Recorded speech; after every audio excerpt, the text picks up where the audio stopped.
Hundreds gathered on Parliament Hill dressed in blue and yellow on Wednesday to celebrate Ukraine's Independence Day. The Ukrainian Canadian Congress says since the beginning of Russia's genocidal war against Ukraine, the Ukrainian Canadian community has stood with its brothers and sisters in Ukraine. Parliament was lit in blue and yellow as Canadian politicians and diplomats praised the courage of Ukrainians.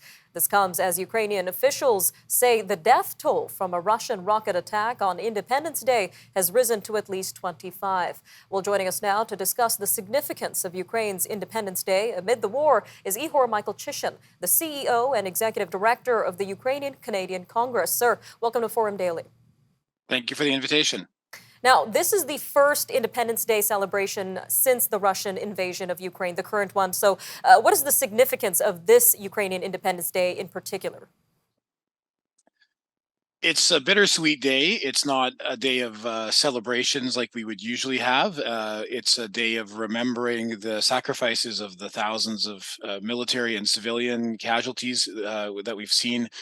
It's a day for those millions who have fled their homes, both within Ukraine and to Europe, and those who've come to Canada. It's a day of reflection and solidarity with those people about the longing they have to go home, the longing they have for peace, but also the worry and the worry they have about their relatives and friends that are still fighting.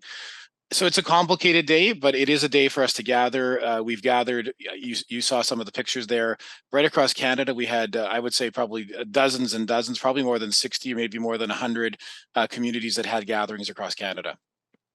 And we saw a lot of bold promises being made by our NATO officials, or NATO allies, rather. So we heard Biden promise $3 billion to support Ukraine, and Canada pledged $3.85 million. What are your thoughts on Canada's response so far in supporting Ukraine during the war compared to other countries?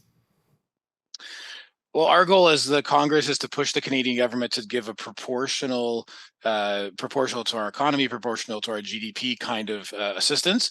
So we certainly were very impressed with the American and British and German pledges, I would say, for the future. Those are pledges and promises about what will happen in the future.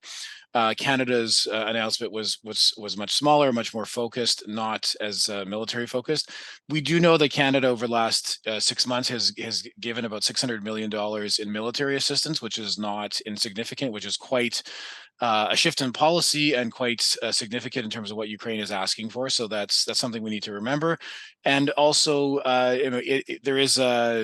there is about 45 countries that are working to support Ukraine. And so each country has its own capacity. We know Canada doesn't have a huge defense industry or capacity or stockpile. And so each country, I believe, is working together cooperatively with Ukraine to give what makes most sense and what we have on hand. So, for example, the light armored vehicles that Canada had in London, Ontario, are the things that were announced a month or two ago. Now, meanwhile, we know Canada has welcomed thousands of Ukrainian immigrants during the war. So, what have you been hearing from them in terms of the support that they received from Canada so far? Yeah, there are about 60,000, I believe, who have arrived since January through both the Canada Emergency Visa and other visa programs. Um, they've settled right across Canada, many in Ontario, obviously, just kind of proportionate, but we've seen people going to smaller rural communities across Canada. We've seen the East Coast, the government of Newfoundland and others have been very actively recruiting people.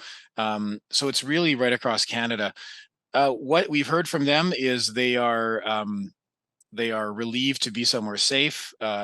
Most of them are families with young children, and so they're really relieved not to have to worry about imminent death from missiles and soldiers and bomb threats and these kind of things. That it's a relief to be here. They are trying to learn how Canada works, right, with our employment system, our health system, our school systems. A lot of these systems are from the provinces, and so the whole concept of how Canada is structured to them is very different. And so we've spent a lot of time helping people kind of navigate through systems. And I think they're just overwhelmed by the generosity that we've seen from Canadians. People have donated across Canada, from homes, furniture, cars, food, you name it. Every community has a a storefront that is sort of sharing clothing and toys and those kind of things. So they're just really overwhelmed by the sincerity and generosity of not only Ukrainian Canadians, but actually all Canadians from all communities that are helping them. Well, that's really good to hear. All right, Mr. Michalchyshyn, we are out of time, but thank you again for your time today on Forum Daily. Thank you very much. Stay with us. Up next, we get a major look at the developments in the markets with Forum Daily's weekly market update featuring Catherine Murray. Up next.